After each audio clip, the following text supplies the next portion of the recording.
Let's try and understand the concept of God in Sikhism. Though Sikhism is not considered one of the major world religions, but has a huge following, it is considered as an offshoot of Hinduism, and it was founded by Guru Nanak in the late part of the 15th century in the land of Pakistan and northwestern India, called as Punjab, the land of 5 rivers.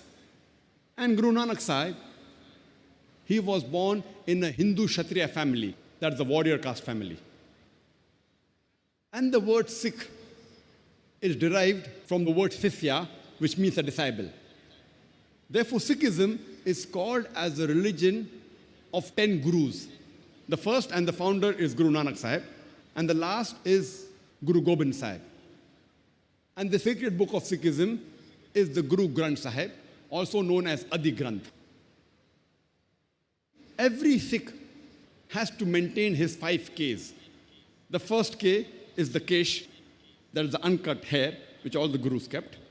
The second K is the kanga, that is the comb, to keep the hair clean. The third K is the kada, that's a metal or a steel bangle, which is used for strength. The fourth K, it is the kirpan, or the dagger, which is used for self-defense. And the fifth K is the kacha, or the long underdrawers or underwear, which is used for agility. Every Sikh, according to Sikhism, has to maintain his 5 Ks.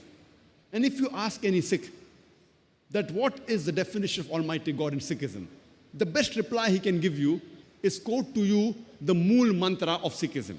That is the fundamental creed of Sikhism, which is there in the first volume of Guru Granth Sahib, first chapter, first verse, known as Japuji. It says that God is only one. He is called as the true, the creator, who is free from fear and hate, the immortal, not begotten, self-existent, great and compassionate. This is the description of Almighty God in the Japuji, which is the Mool Mantra of Sikhism. And Sikhism is strictly a monotheistic religion. And in the unmanifest form, Almighty God in Sikhism is called as Ekomkara. And the manifest form, he is called as Komkara. And there are various attributes given to Almighty God in Sikhism, in the sacred scriptures. He is referred to as Akal, that is eternal. He is called as the Kartar, the creator. He is referred to as Satanama, which is the holy name. He is called as Sahib, which means the Lord. He is called as Parvardigar, which means the cherisher.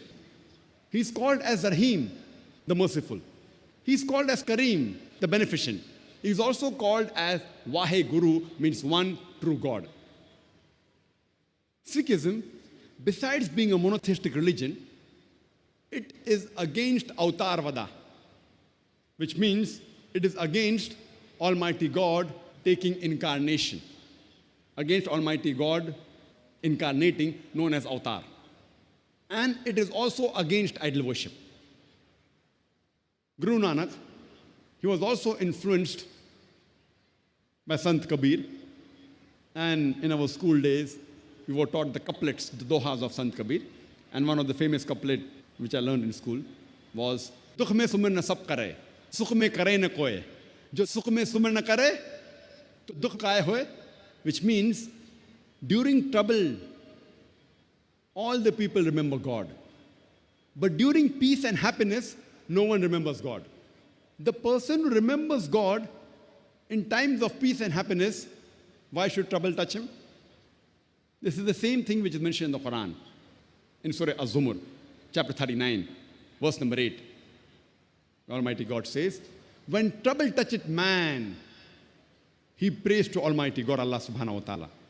And when Almighty God bestows his favors on him, he forgets that he had prayed to Almighty God.